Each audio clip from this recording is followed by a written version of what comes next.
তোমালোকে এতিয়া ভাবি আছা মেট্ৰিকৰ ৰিজাল্ট কেতিয়া দিব 2026ৰ HSLC ৰিজাল্ট বহুত নিউজ ওলাই আছে যে মেট্ৰিকৰ ৰিজাল্ট আমুক তাৰিখে দিব কিন্তু আমি ৰিয়েলটো কম কোন তাৰিখে মেট্ৰিকৰ ৰিজাল্ট দিব ইয়াত তোমালোকে নিউজত এটা দেখিছাই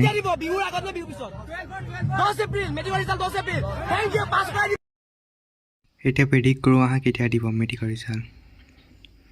29 তাৰিখেতো দিয়াৰ সম্ভাৱনা নাই 30 তাৰিখো নাই তো মাৰ্চ মাহত নাই সম্ভাৱনা তোমালোকৰ এপ্ৰিল মাহতহে সম্ভাৱনা আছে মেট্ৰিকৰ ৰিজাল্ট দিয়া